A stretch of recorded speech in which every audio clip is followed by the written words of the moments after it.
This is the Seahawkers podcast, live and uncatfished.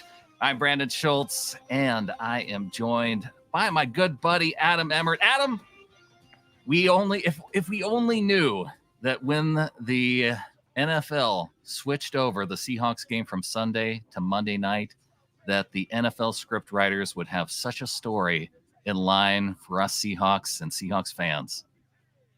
Oh, man. And it was an epic story, no doubt about it. I'm not going to lie, dude. I am emotionally freaking drained after that game. I wasn't in a great mood going into it just because I had feelings about it. And boy, early and often throughout the game, you're like, oh, here we go again. Same type of stuff. And yet they managed to pull out the victory. Drew Lock with a big clutch performance. The 92-yard drive to get a stat. We always call it the stat, the game-winning or tying drive. In under 2 minutes or however they keep that, but impressive drive by him. Big game from DK in moments that we really needed him, and JSN with the game winner, obviously, and now worth every bit of the 15th pick of the draft, no doubt about it. Yeah, JSN coming through with an incredible catch. Yeah, I don't think it was 15th, but you know, it was in the double digits. So, you know what, close enough. Somebody in chat will tell us exactly what it was. It was, I think, 20th, but a great 20-17 victory. And the fact that they come in the clutch, down 7 points in the fourth quarter, able to score. Now, let's see. Was it down 7 and then they got the field goal? Yep. And then they got the go-ahead touchdown. Mm-hmm. And we've got the go-ahead executive producer of the chat, Ryan911 with a $9.99 super chat. What a game. What a win. Ready for the best live reaction show in the business as Adam is firing up. See, he was waiting for the first executive producer donation to come through before lighting up that victory stogie. Big time. This is a special victory stogie. Big shout out to our good buddy Chris Johnson, our friend Shannon's husband. Brought me a couple nice cigars. I said I would save one of these for one of the biggest victories of the year, and this felt like one of them. Man, we needed that bad. Breaking a 4-game skid, and the defense coming up clutch down the stretch. And I'm not going to lie, I had lost complete faith in the defense after the first half. I thought there was no way you're going to get a stop. When they end up kicking the field goal after that ridiculous timeout on the second, fourth down, I was like, they're not going to see the ball again until there's 3 minutes left. Nope, they get another stop. And they managed to come up with another pick late in the game. Julian Love, 2 picks, big game by him as well. Leo had a huge game. Artie Burns showed out nice. Michael Jackson had a couple nice tackles on the outside. He played well going in and out between him and Tariq. Jackson, I think, played better between the two for the day. We've got Samuel Gelber in, another one of our live executive producers. The 2017 donation having to do with the score. And Sam says the heart and clutchness of this team is Pete. The bad situational football is Pete. We get both. The highs will be the highs, and the lows will get you bald before 30. Yeah, well, on my way, although I made it well past 30, no doubt about it. But yeah, this team definitely will take years off your life, no doubt about that. But this was an interesting comment by Sam, because one of the things I wanted to get to later in the show, but it seems appropriate now, is it's clear that the team did not give up on Pete. He had not lost the team. They played hard. This was the narrative going into this game. This was a huge game for Pete to try to get the victory and quell some of the talk, maybe get the team under control a little bit. And he sent some messages. Jamal Adams did not play because of the knee. Well, he didn't practice all week either. So, you know, he has that cover as well, I suppose. Sure. Yeah, that's exactly why. And then Reek just getting in there for a few snaps here and there, and Mike Jackson getting out there. That was a big statement, I think, by Pete. And this team rallied together and played a gritty, tough game that was really bereft of big plays until right at the very end. Yeah, that last 92-yard drive, extremely clutch by Drew Lock, and some clutch catches in there as well. And then, man, what a spectacular catch by JSN, because that, that was out ahead of him. And you could even see on the slow motion replay that, he kind of Spider-Man knuckled it as the ball was coming in. And so an impressive catch by JSN, and impressive thank you from Matthew Crawford with the $2 super chat. We've got the horse, the chicken, and the lock. I feel like I need to do some emoji decoding here. Usually I'm not a fan of the emojis. I would say use your words, but Matthew Crawford, horse, cock, lock, all the way. Drew had a okay game throughout the game. It was fine. He didn't put the team at risk in jeopardy with some really boneheaded throws. He didn't have any of the ones that you look at and go, oh my gosh, like, I can't believe he just threw that into triple or quadruple coverage. He was pretty safe and took the check down stuff. I mean, I think he only had 119 yards going into that last drive, or maybe the drive before that, and uncorked it late. He did miss Tyler on a deep shot earlier in the game where you're like, oh man, that might be the difference right there. But some resiliency and see the emotion from him after the game. That was super fun. It was one of the reasons why I had trouble getting the stream started today, because I wanted to take in the entire post-game interview by Drew Lock, and because it felt like you could just hear the emotion in his voice, and you're waiting to see if it was even going to get more emotional for him. We've got more than 150 people here joining us live. Oh, yeah. And like Nightbot says, hammer that like button, like Ken Walker hammering the rock. Kenneth Walker, 19 carries, 86 yards, and a touchdown. He also had 3 receptions, 26-yard day. Big game for Ken Walker. Massive game for K9. And it didn't look like it was going to be that way throughout the first half. They didn't get to the run game very often. Now, they were subject to not having the ball much because the Eagles went on those really long sustained drives and kept the ball out of the offense's hands. But once it got to the second quarter, I feel like Shane Waldron got in touch with his inner Forrest Gump, man. He just kept running and running. And they started out with K9, and he's gashing them, making a couple spectacular runs to get Sharps for a couple consecutive runs there. Back to K9 for the touchdown. Man, ties it up 10-10. And all of a sudden, you're like, I don't want to have hope right now because I don't want to have it crushed. But yet I had it. And here we go. You had it. It was worth it. We've got Christopher Stupstad coming in with the $4.99 super chat. All of the above for game MVP. And that has to do with some of the folks in the chat, especially with Julian Love coming through and getting the 2 interceptions. Ken Walker having a day. Drew Lock and JSN. So, yeah, all those guys coming through. And we've got Stems of 94 coming in saying, so that blown second timeout that forced us into a field goal was actually a blessing in disguise? No, it wasn't. I mean, I guess if you want to look at, okay, they got the field goal, put them in position to where they could then go down and win the game late. But honestly, at that point, the Eagles had scored on all but 1 or maybe 2 of their drives to that point. They would march down the field in just methodic fashion. Again, there weren't a lot of big plays that the defense gave up. That's something that we need to give the defense credit for. They've been gassed for the big plays earlier in these last 4 games during the losing streak, and they managed to get that under control. And a big deal there. But I was irate after that timeout on 4th. That is literally the dumbest timeout I've ever seen taken in all of football. There's probably other, from what I've seen. They had the snap. They got the playoff. Oh yeah. Like, yeah. Well, and the concern there by the coach is that you're not going to get the playoff and that you're going to take a delay a game. But then they took the delay a game, or they took the timeout rather than taking the delay a game. And that gave the officiating time for or the Eagles to see that it was actually a blown call, that Drew Lock had been sacked. And yeah, it gave them enough time that then they could challenge it. And they ended up having to move back anyway. And so you lose, not only do you lose the timeout, then you lose the field position so that you don't even get to go for it. And yeah, it would have been better to take the delay a game, but they weren't going to, because he would have got the snap off. Yeah, for sure. And just having to settle for the field goal there felt like death. It just felt like you're still going to be down 4 points. and maybe never see the ball again. But the defense proved me wrong. I am sorry. I did not have any faith at that point, and I repent for my Hawker's sake at this point. We've got high altitude MMA 49ers fan who pops in every once in a while saying it felt weird and wrong rooting for the Seahawks, but thanks anyway.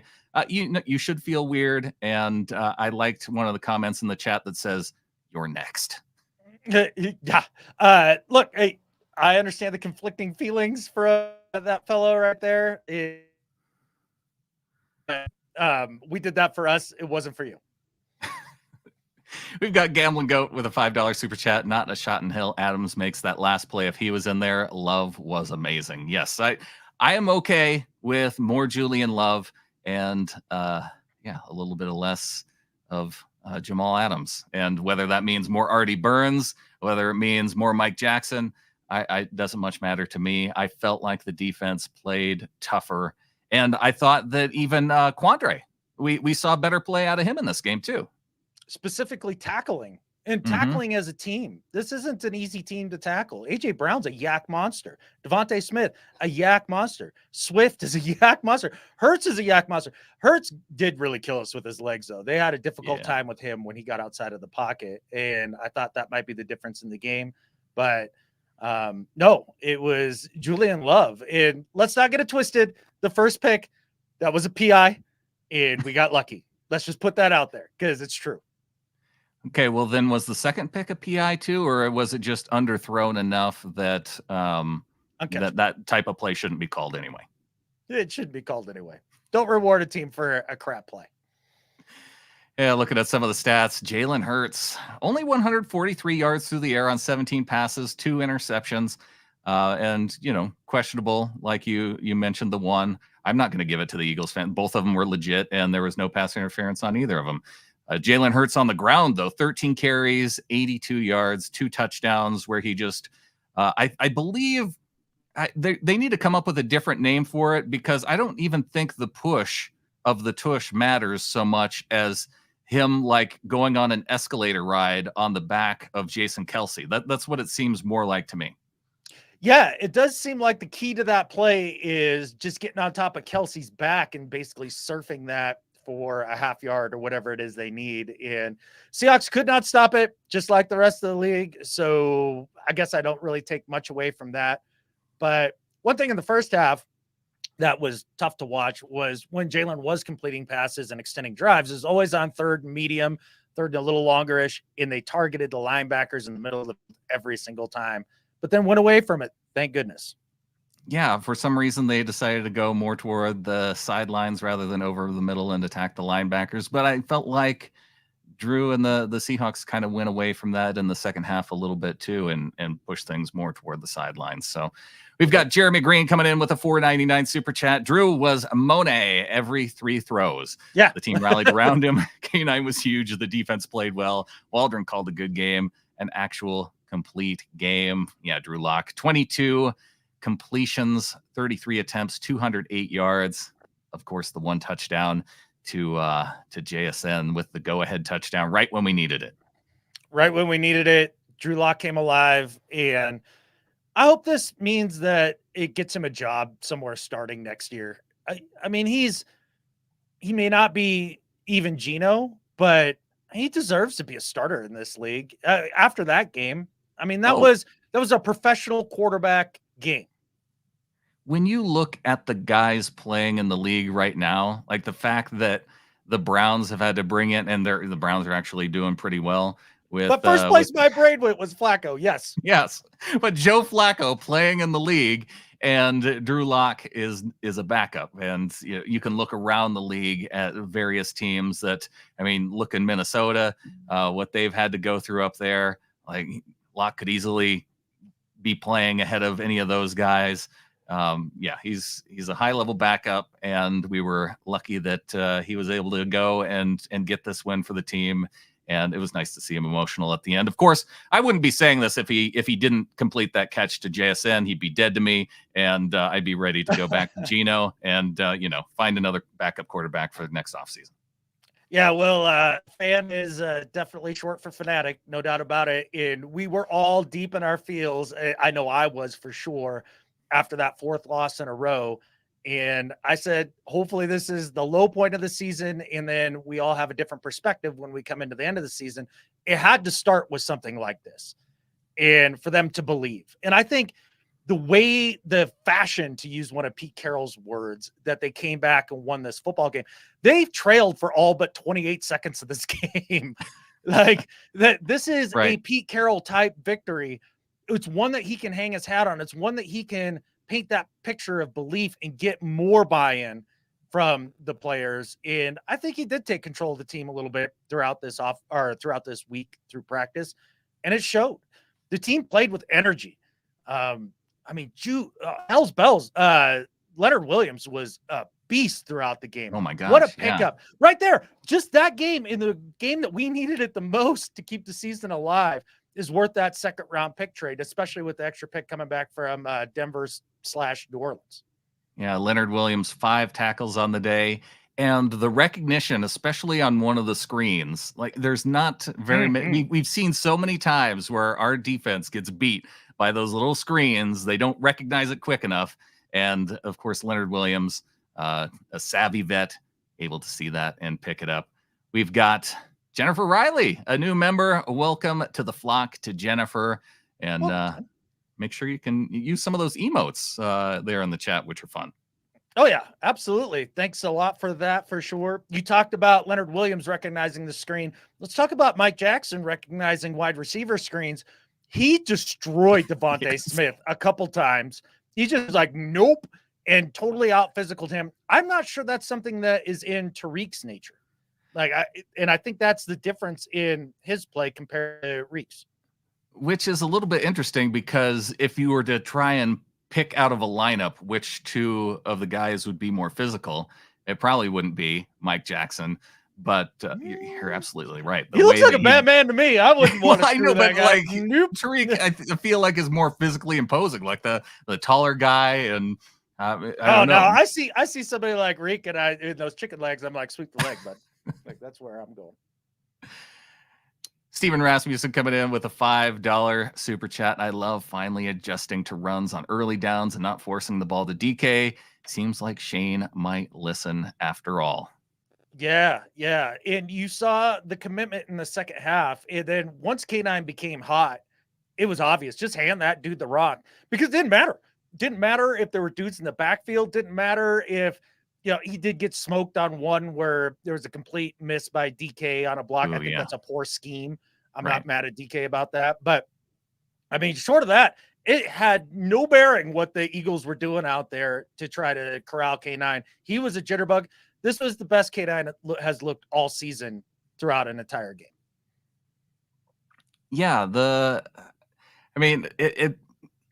thing about the offense is that they spread it around relatively well as you could for the limited amount of drives that they had.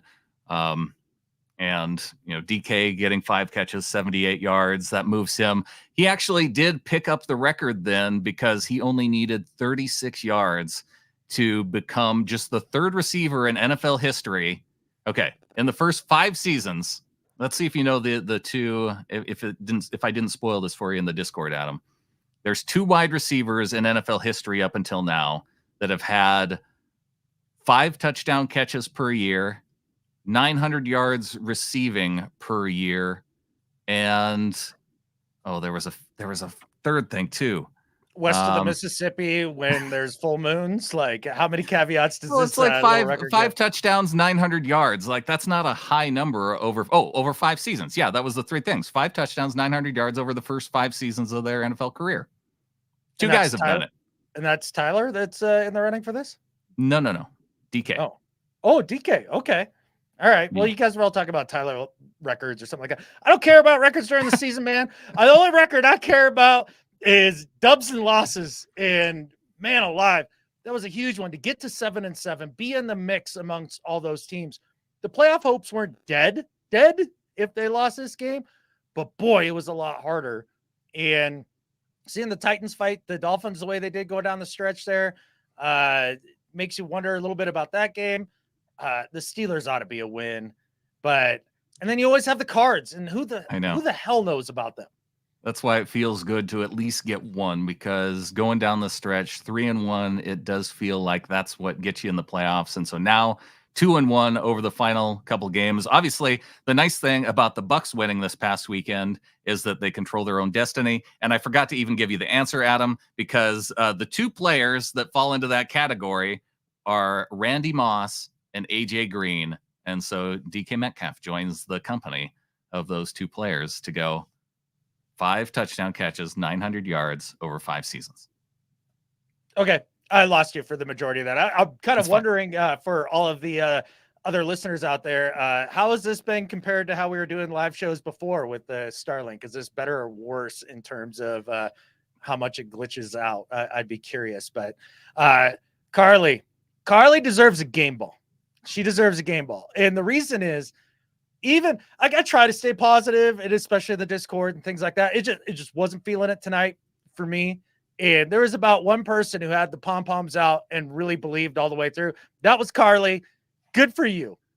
Carly was definitely in it the entire time and believing, and yes, deserves a game ball for sure. Nathan Tolley coming in with a $4.99 super chat. Go Hawks. Jordan Love, Julian Love made a huge difference this game. Locke played his ass off. And by the way, DK is worth the drama. He's a beast. Yeah, it's interesting to think about the narrative that had been swirling around DK earlier in the season and so many calls to trade DK. And it's like, nah, he's one of your best players. He's one of your best big play dudes. And it showed up today. There were a couple plays where just off his fingertips, I would have liked to see. Well, I guess he just had one target that wasn't dropped and it was low, but if we want to be nitpicky, DK's got to come with that. Tyler's got to catch the one that hit him kind of in the hands. Tyler, out of all his targets, he had the 9 targets, 3 receptions was all for Lockett, and a couple of those overthrows, obviously throws out of bounds. But I was surprised to see that it was Tyler in this game that was targeted more and had fewer catches. Yeah, for sure. And look, that deep shot down the sideline late in the game there on the final drive to DK, the big play that really got him going. I think that is the best contested catch I've seen from DK his entire career in Seattle. And it came at just such a massive moment. Give him all the credit in the world there, because there's been times where you look at him and you're like, well, wait a second, with your body and your height and all of that, you should be better in that part of your game. And today it showed out. It really did. He outshined his old college teammate, AJ Brown. That happened. Just 5 catches on 10 targets for AJ Brown, 56 yards. We've got Kimchi coming in with a $1.99 super chat. No hate to Jamal, but Mike Jack had a great game. Yeah, Mike Jack did have a really good game. I think that him, Trey Brown, and Artie did very well. That was some change that was sorely needed. Now, I think if Spoon had been healthy, he would have been out there. I don't think he's one of the guys that Pete is getting on, but they did a good job filling in, no doubt about it. And speaking of getting folks, after it, man. I just cracked one, Ryan. Just cracked one. Speaking of folks in the Discord who have the pom-poms out, how about our Ryan 911? He's the man. Executive producer of the live shows, for sure. Yeah, we can't forget Frost in the Discord. Oh, is he Frost on the Discord? Okay, yes. That makes more sense. That's one thing I just can't stand about the Discord. I don't know who anybody is except for about 5 people. That's why we have the roster channel. You got to go in, you got to study the roster and know who everybody is. And that's just, you're not putting in the work, Adam, of going into the roster channel in Discord. Not only did I not put in the work, I just didn't even know that existed. So I just learned something today, for sure. I also learned in this game, Brandon, that Jalen Hurts is able to intentionally ground the ball, but Drew Lock is not. The thing about that, I felt like Hurts made an effort to get outside the pocket, whether he's completely outside the pocket, or at all, but he made an effort, and Drew not so much. So they gave the flags were all over the place. The officiating was what it was. I don't really care about it one way or the other. Because we won. I mean, we would be complaining a lot harder about certain calls if we lose. I don't know. I didn't see anything in this game that really made my hair jump on fire, except for maybe the Noah Fantoff false start where he turned his head to listen to the quarterback, like all players do when they're calling an audible, and he got a false start for that. I don't know that one. Yeah, that was weird. All right. Hold the Eagles to 17 is a big feat, Carter. Yeah, absolutely. Let's see. We've got the old geezer coming in. Sounds good here in the Flathead. And hey, your dad tuning in, Adam. Hey, that's my dad right there. Mr. Emmert in the chat. Very cool. Jay Smith with the comment here. The officiating seemed equally bad to me tonight. It was off and on, much like Adam's connection with the Starlink tonight. Steven Rasmussen, I thought the refs actually did an okay job for once, felt fairly even, and we got a bad one. So did they. So yeah, sure. I blame that last glitch on my dad. He jinxed it right there. That's his fault. Just as soon as he said it sounds good in here, it cuts out. So yeah. All right. Well, we got one more trick to try next week. Yeah, we'll work through it. That's part of it. Sugarman Biscuit, Seahawks owned Philly 8-0 in the Pete era, and what was it, like 16 straight overall? Something crazy. How does that work out? I have no idea. There's just certain teams that own other ones, and I mean we've gotten some ridiculous victories over the Eagles that we had no business winning those games. I can think of the playoff game a couple years ago where there was one play of note, and that was DK, and yeah, DK kills the Eagles. He should circle them on his calendar every year, man. Stems in 94 coming in with a play that I wanted to comment on a flag. Did anyone know that whacking the ball after a punt was a 10-yard penalty? Never seen that before. And I think that the spirit of the rule is wrong in this one, because as soon as you touch a punted football, it's down at the spot that it's touched. So who cares if you bat it or swat it or catch it? I feel like it shouldn't matter, because once you touch it, then the opposing team could pick it up and run with it, and at the very least, they get it at the spot it was touched. So I don't understand why that would be a penalty. I understand why it was in the situation when you're trying to bat it out of the back of the end zone if it's going that direction, like we didn't get called KJ for. Wright. Yeah, a la KJ Wright in the Lions game. But after a punt, it makes no sense of why it would even matter. Yeah, I was confused by that one, but I guess that's the rule. And I mean, that's why those guys are professionals. I mean, it was the right call. Yeah, there you are. Right there, Dan. It was the right call. It just seemed weird. Yeah, it is. It's a weird one. But Seahawks were able to overcome that. They were able to overcome a deficit in the first half and really put together a good half of football against another team that is struggling putting together complete games. So I don't know what I take from that in terms of, how big is this victory in terms are in this moment, but I would like to think that they're a better football team than the remaining three on the schedule that we have. I like to think what Matthew Crawford says here in the chat, because the script said to penalize us for things. Hey, the script says we get the win 20-17. The script says we get random weird penalties just to even things out. I like where your head's at, Matthew. Heck yeah. Just such a huge game. And to go 3 and out with 65 left after the first Julian Love pick, I really didn't think that was going to be a victory, especially as they started to move the ball down the field and drain the clock. You even saw one of the running backs have a run out to the left-hand side and then get down in bounds. It was like, that's heady too. No, go out of bounds. Yeah. Of the more unlikely things, though, if I were going to pick a thing that I felt like more unlikely between getting a stop by the defense and Drew Lock going 92 yards for the game-winning touchdown, I think the latter was the more unlikely one for me. I see. I want to give the secondary a lot of credit on that stop right before the Seahawks got the ball back for the final drive. The final play, that third down, Jalen Hurts ran around for, 2 decades back there. Right. And I thought for sure the second Leo chased him to the sideline and kind of blocked him off. And then he did the right thing. he walled him off and didn't worry about the cutback, knowing that he had help to the inside. He did exactly as he's coached to do. He gets around Mafe and then gets out to the left-hand side there, and you're like, oh, no, somebody's open at this. Somebody's got to be open, right? Because it wasn't just the 4 guys who were pass rushing. You had Bobby in there at that point. You had, I forget who else was coming in. And so it was like, who else is going to be down there defending at this point? Yeah. I was in full pucker mode by the time he got to the left-hand sideline there. And I don't know who was in coverage there. I want to say it was Mike Jack. There were 2 dudes there on that throw, but made a great play. Mike Jack had another nice play on AJ Brown that will go overlooked, where it was an out to AJ Brown late in the game, and he shoved him out of bounds. Very heady play. Yeah, as soon as you brought up Mike Jack's name and the sideline, I immediately thought of that play too.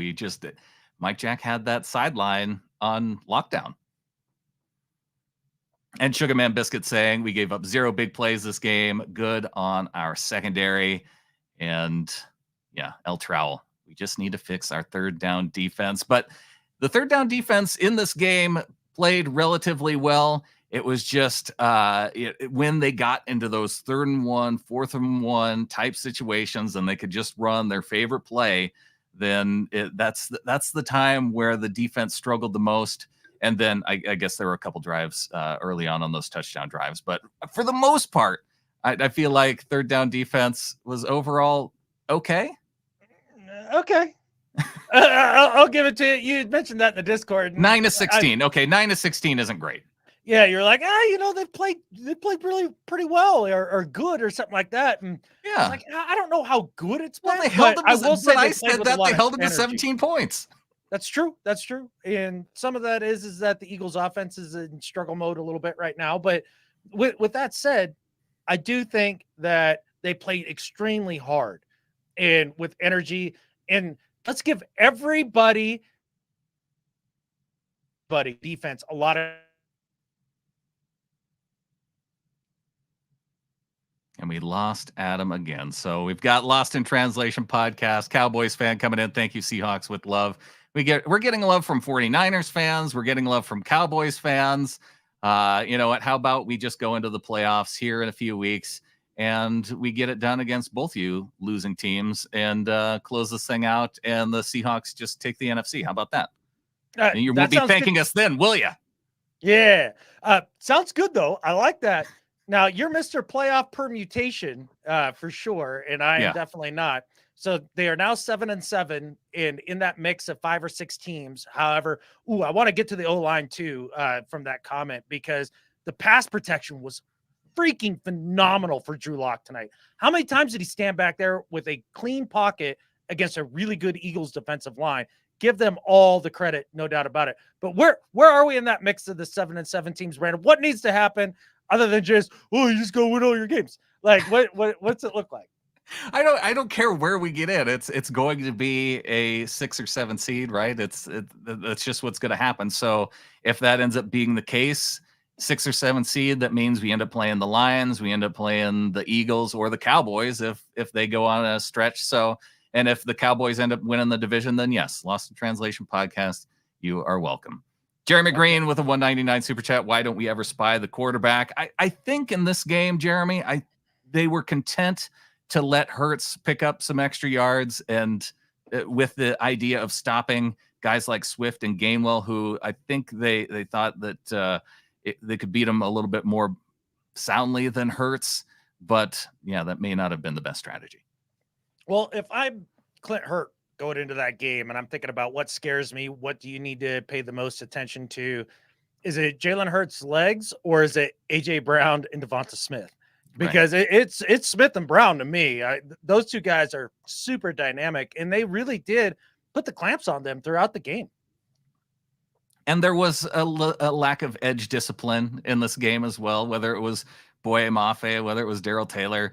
We saw guys crashing down on the ball, and that's why I tend to think that maybe tackling those running backs was a little bit more of the strategy. But yeah, I've got time, Adam, to go ahead and go through some of these permutations of Seahawks playoff football. So you might have to end up listening to that when it comes to our flagship show coming up this week. And by the time that rolls around, I'll have that together for you.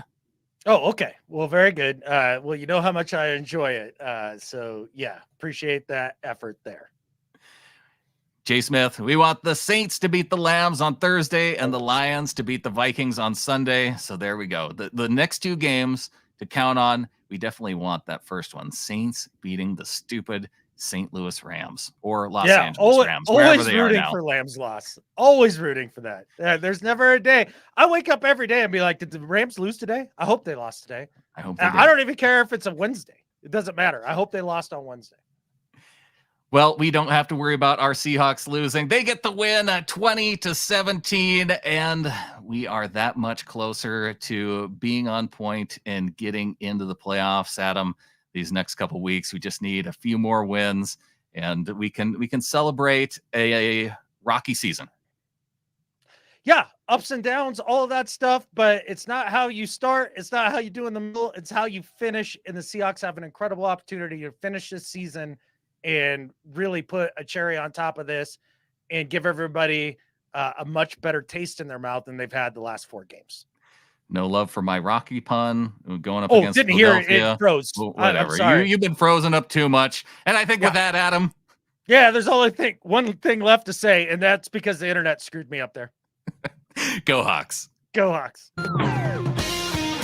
That was the exit music. I need the outro music. There we go. Go Hawks. We're killing it.